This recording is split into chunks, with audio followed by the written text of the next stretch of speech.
Presto Mod 101.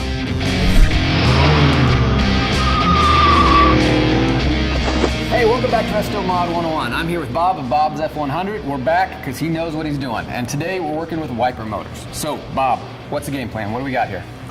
Well, from 1953 to 56, Ford offered three different options. They had a vacuum option, a 6-volt, and a 12-volt. So we're going to cover all three. I've got a repair option where you just drill 3 holes, bolt a new motor on there. You've got a 12-volt motor. It's modern. It works well. You can buy the kit from us already prepared, or you can do it yourself and save a lot of money. So you got options for him, instructions for him, and now you're going to show him how to do it. We'll show them how to do it. I love it. Get at it. All right. Get started, let's look at the three different things that they option. Number one, in 53 to 5, they had a vacuum motor. It's pretty much not serviceable. If you have, anytime you hit the gas or anything else, the motor wants to stop, and if you have a big cam or anything, they don't work. All the parts are riveted together. The only part that this should use over is the rail that goes inside the dash. Then they went to 6-volt, and 6-volt, a lot of those still had the riveted parts, although later they started using this type of pivot, which has a clip so you can clip it on. The arms at this point are now removable and interchangeable and replaceable. All these parts are readily available. The 56, the only real difference, the big difference was it was a 12-volt motor. What we offer is to put a 12-volt modern motor into the system, and it's as simple as drilling 3 new holes in the backing plate, bolting it up, and hooking everything back up. Okay, so here we go. I'm standing inside your truck. These 2 holes right here and here are where the wiper pivots are going to stick through. I'm going to show you how the motor mounts on the inside by using this cutout. This is actually of a Ford truck. Now the beauty of this cage is that it's already the right distance. There's nothing to fight, there's nothing to go with. You sit this through like this, the motor's in. So now I'm going to rotate around so you can see what it looks like underneath. Now you can see one of the bolt holes is still here, even though we've cut away part of this dash. This is the little bracket that we took off. So it's going to come up underneath here. One bolt's going to go here. The other one would be in the dash that was there.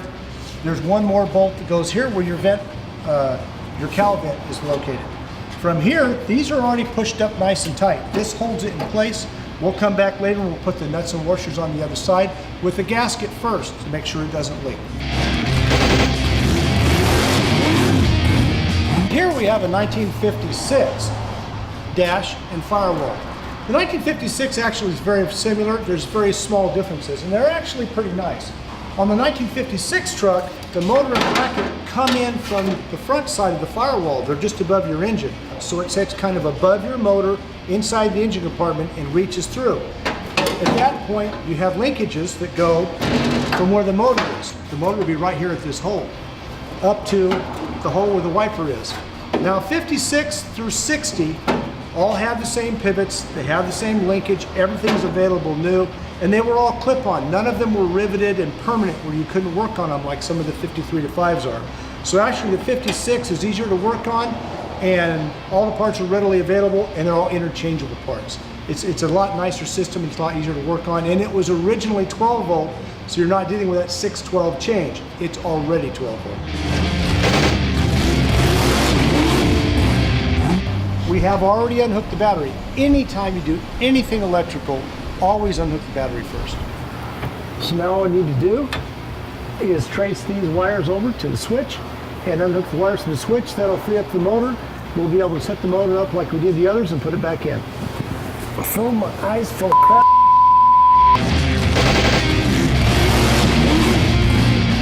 We'll start with the 1953 to 56. This is what you'd see underneath your dash. These 2 pivots will be sticking up through the dash with the wiper arms on it. First, take out the screws in it. Now this bracket, when it's up underneath the dash, also has this little brace going to it. This little brace goes from your dash, at the bottom of the dash, up underneath the dash. This just keeps it from vibrating. You might find in your own truck that this is missing because a lot of people took them out to be able to put stereos in their dash. It will work without it, but we're going to stay with the stock system and kind of see how it's put in originally. As you can see, there are only 2 screws that hold this bracket onto this. This part would normally stay in the truck when you're doing this work. Now you'll find that when you go to take this out of the truck, that the nuts are fine threads. So make sure you put plenty of lubricant on them before you take them apart. And even if you lubricate the nuts, you may find that they're going to be stripped. I just pulled this unit out today, this morning, and you can see that the threads on this one side stripped just from removing the nut. They were probably cross-threaded when they were put on years ago. Fortunately, all these parts are replaceable and can be had new. There's a small clip right here. This is what it looks like when it's new.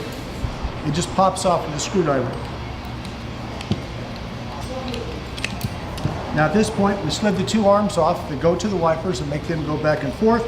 Not all of them have this reinforcement bracket, only a few.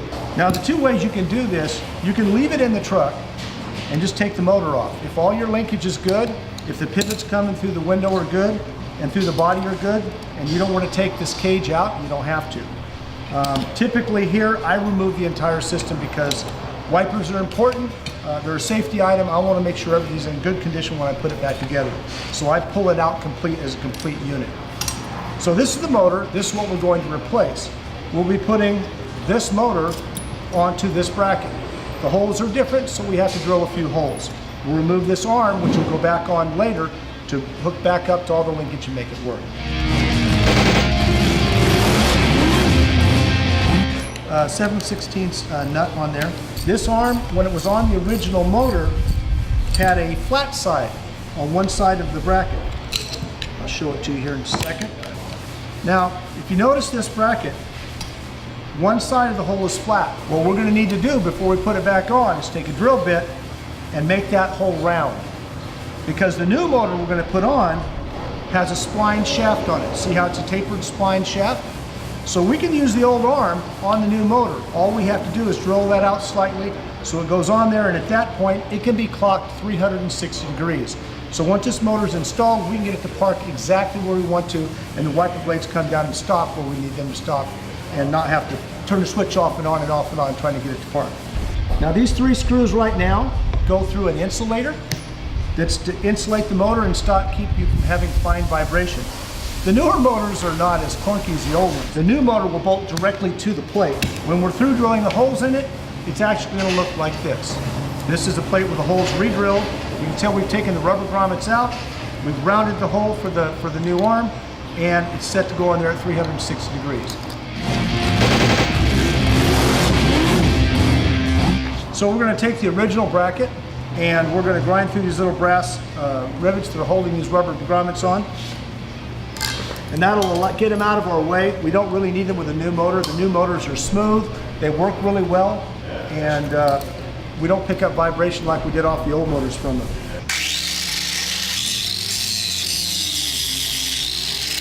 You know, there's something about the smell of burning rubber I just love, but I prefer when it's coming off my back tires than a piece of rubber I'm grinding on.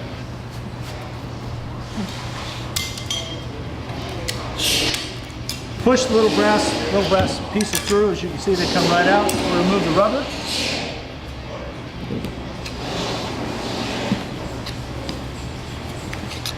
This leaves us a nice clean piece that we can lay our template on, center punch, and then drill out. With the kit, you're going to get a little template like this. This is 3 to 5. Now, as you can see, you have these 3 holes. This piece lines up on the bracket and lines up with the 3 existing holes. It shows you where to drill the new holes in order to mount the motor on the unit. Verify. See how I see the holes are still centered on the back? So make sure that's where we want it to be. You're against this edge, against the top. The template's made so that when you line it up against it, it's lined up where it needs to be. The 3 original holes are marked. You can tell the other 3 holes are the ones that you need to drill. I marked the first one with a marker, and then I use a center punch because we don't want to have to make these holes any bigger than we have to. I want to keep them pretty accurate, so I like to use a center punch and start with a small bit and then work up to a larger bit so we end up with a tighter fit. Now the one hole you notice is kind of close to the edge. There's not a problem with that. When we send you the bolt set, we send you regular bolts for 2 of the holes. The one hole is kind of close to the edge, so we also send an Allen head bolt so we can get into that corner and it not be in a bind. Once again, I like to start with a little bit smaller bit so you stay centered and it doesn't wobble off. With the 3 holes, even if they're a little bit off, you can take a file and open them up when you go to line it up a little if you need to. There is a slight difference between the 53 and 56 motor that we send out. These shoulders are a little bit taller, and the other one, they're shorter. To simulate the motors, as you can tell, this motor is taller, has the stem sticking up, and the 56 motor is flat, it's flusher. So we're simulating the motor virtually identical to what was originally sent out on the truck.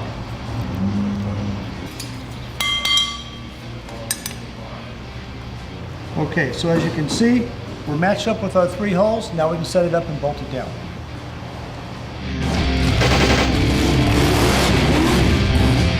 So the one shoulder that takes an Allen bolt, the bolt goes in this side, because we're right next to this lip. The other 2, we go ahead and put a regular bolt in. This is an aluminum housing, as was the original. So as anytime working with aluminum, do not over tighten the bolts. First one I want to tighten is the Allen. It has the least clearance, so make sure it has a chance to pull down nice and tight. It has to force the others a little bit one way or the other. Anytime anything binds up too much, you can always take a rat tail file or a small grinder and oblong the holes a little bit. It's not a big deal. Now, the motor's ready to put the clevis on. Remember, we're going to open this clevis up with the drill bit.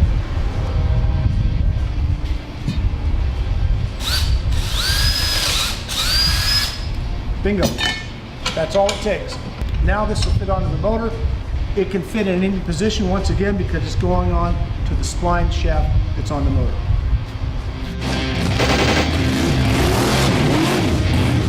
So at this point we're ready to put the motor back onto the bracket and cage to get it ready to go back in the truck.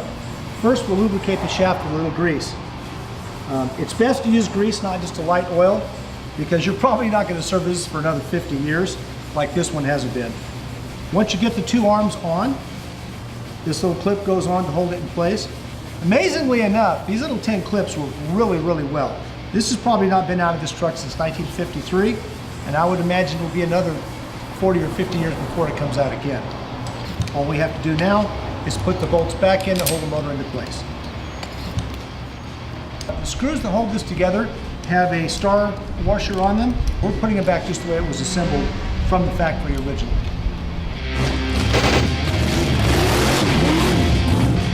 Allen wrench to get the knob off. Once we get the knob off, there's a special little tool. It has a little, like a screwdriver spade on each side, but a hole in the middle, because it's got to slide over the shaft of the switch to be able to unscrew the screw that holds it in.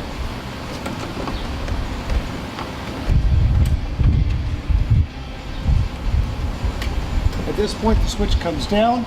We'll have to undo the wiring and set it up to install the new switch.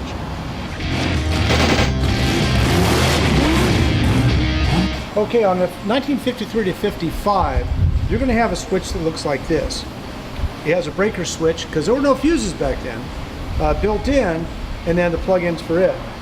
In 1956, it was 12 volt. This is a typical 12 volt switch. Once again, no fuses or anything to protect it. Once you go to a modern system, this is the new 12 volt switch. This is what typically comes with all your replacement wiper motors. My motor and just about anybody else that sends something out is going to have a modern switch. This even has a place where you can push on it and have something squirt on the windshield wipers. We have to remove the old one out of here, get the 6 volt out, and put a 12 volt back in. We'll be putting the new late model one in. We dropped the motor down, we're removing it. Now the original motor, the wiring harness went internally right into the motor. We have a separate wiring harness we're going to replace it with. There's 3 wires, red, black, green. Red, fast, green, slow, black, parks the motor. Typical Ford wiring to this day. This is what we're going to put in to replace it. Red, black, green. However, because our original wire here on his truck still has a bullet connector, which the originals did, we're going to go ahead and put a conversion wire on. So we're going to convert our battery power from spade to bullet.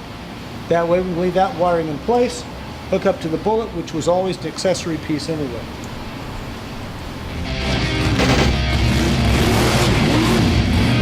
Now as you put this switch in, you're going to notice that on one side is a little flat blade. As it fits through, notice there's a little flat spot where it goes through. So when you turn the knob from left to right to turn the wipers on and off, it doesn't let the switch rotate if it happens to work loose. You can't let it protrude too far because this little nut is actually pretty shallow. You put it on with this specialty tool. I do sell these tools. I don't know anybody else that has them. There it goes. Nice and tight, can't move, can't rotate. Now we're going to put the knob on, tighten the set screw. It's an Allen screw. We'll go ahead and put it on before we put it in place, tighten it up, and we're done. There we are, set in place, ready to go. So because this is a replacement motor, it takes more than just 3 wires, there's a 4th wire. And of course the wires are not exactly the same color as the original. So we give you a simple schematic that shows where to put each wire as you put it on the motor so it can run. These are our wires coming down from our switch. Red for fast, green for slow, and black for park. The green has 2 wires because this motor has to have power to make slow park, to become park. The 2 green wires, one goes to all blue, one goes to blue black. It doesn't matter which is which, it's just combining the 2. It's a common lead. One is to park, one is to give power to be able to park. Green goes to blue black, which is here in the corner. And green also goes to blue, that's blue only. Black wire goes to blue black, and the red wire goes to blue red. At this point, now we're ready to take the motor, lace it up inside. 2 bolts hook up to hold the motor in place, and 1 to hook up the 2 arms, as we showed you earlier on the bracket that I had out so you could see fully in place. We have our wiper arm and blade. Of course, we want to make sure those are in good shape, and we also need to change these pivot gaskets on this particular truck. Simply pry on the outside edge. There's a little clip right here that lifts up when this comes off. This one, as you can see, there's no blade left at all. Obviously needs new blades, but the arm itself seems to be in good condition. We'll change the blades and put it back on later. So these are fine thread. They strip very easily, so we want to put a little oil on there. Give it every chance to save this pivot that we possibly can. These are the old round style, and so I prefer the ones that are a nut that we can tighten up a lot easier later. That's what we're going to replace when we go back with it. So we slide the nut off, the nut comes off. There's a beauty ring. All these parts are available new. This one seems to be in good shape. We're going to put it back on, but just put a new nut onto it. This is a rubber gasket that goes on to seal. As you can see, there's no gasket at all left from before. The original gaskets were leather, and a lot of times they dried up and just fell completely off, and there's no sign of gasket whatsoever. Put the beauty ring back on. Now all the threads are exposed, and puts another drop of oil just to make sure it goes on easily. These are very fine thread. You want to be very careful threading them on. And as you can see, the nut's not very thick. But once you get it going, they pull down well. Don't over tighten them. You're tightening onto, this is a brass nut that's chrome coated, going onto a pot metal device. And so we want to be snug enough to squeeze the rubber a little, but we don't want to strip anything out.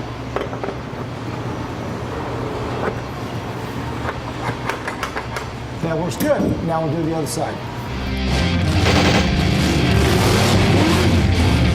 Okay, so this is a pretty typical truck. These trucks are 60 years old. They've been in use for a long time. The pivot sometimes comes apart. It's a pot metal gearhead on the end that goes on into the shaft. When they come loose, there's really not much you can do about it. The beauty is they're easily replaced. We've got a new one to go back on here. Simply pop the clip off, put it back on. You're able to reinstall it from underneath. We'll put the gasket on like we did on the other side, and it'll be good as new. I'll shove this up through. Yeah. There's a little tin bracket across there that this has to pass back through to get through the hole. Now he's got it up through the hole. We bring it up. There is a little keyway on it, so you rotate it till the keyway locks in. Now it's locked in. We can put our gasket on it. Put a drop of oil. Even though it's a new piece, we want to make sure we lubricate it. Put on our beauty ring. Once again, you're running brass. Be careful not to over tighten. Just want a nice gentle squeeze on that rubber so we have a waterproof seal. That's good, we're ready to go. Okay, since the motor we put in has splines 360 degrees around, we need to know where these arms are going to stop and go so we can adjust the part so it stops in the right place and doesn't go out across the hood one time and scratch the new paint job. So what we do is make a little artificial arm, just a clocking device. We want to know that the arms need to be like this, so we'll put a piece of tape on here and kind of simulate having that wiper blade sticking up like this. So we can see if that's where we want it to be. We'll do the same thing on the other side. Now they're both marked off about the same. We'll let them go back and forth, see where they sit when they park, and be able to adjust it without damaging the paint. Then we can put the wiper arms and blades back on. Are we at a permanent park right now? Yeah, we're in park right now. Turn it off and on so I can see if they bounce or not. Yeah, see the problem? So what's happening underneath the dash? This motor's mounted underneath the dash like this. And this arm is on here. This arm rotates when the motor's running in a circle. Each wiper blade has an arm that comes to this center. So wherever this motor only has one stopping place. It's going to go back and forth and stop. Wherever it stops, that's where we need our blades. This is 360 degree adjustable because it's just splined, and this is a smooth hole inside this arm. So we can take it anywhere we want and tighten it down, and that's where it's going to stop each time. Okay, we made a couple adjustments. I've got the tape on as if simulating the arm coming out like this. Let's turn them on, let them park, and make sure what we've got. Turn it on, let's try it. Back, perfect. It started flat, went back, came back. If it wasn't clocked right, it might dip down before it went over, or it might go over and not come all the way back. So we've got it clocked. From here, we can put our arms on, should be perfect. Okay, so from 1948 up to 1960, Ford used two different types of wiper arms. One of them is called the hook style. As you can tell, the arm comes out and then it has a dip in the end of it. We call that the hook style. The straight arm comes out straight and stays straight. They both have a little button on them to keep them on, but they're actually two different arms. When you want to order arms or blades, you want to let us know that you either want the straight arm or the hooked arm. Here at Bob's, I carry both style, and we carry all the components to any part of this system that you might need. You want to line it up so you're just above the windshield rubber, about 3/4 of an inch. Start it onto the little barrel, and then palm your hand, tap it once or twice. You're there, you're good, ready to go. Now let's find out if these wipers are going to work. We've got low. We've got high speed for when it's raining hard. Turn it back off. Comes down and stops where it should, right next to the windshield rubber. That's what we're after. And remember, when working on your wipers or anything on your F100 truck, Bob's F100 Parts has all the original stuff. We've got good used parts. We've got the new stuff. We've got kits like this that can save you a lot of money. Presto Mod 101.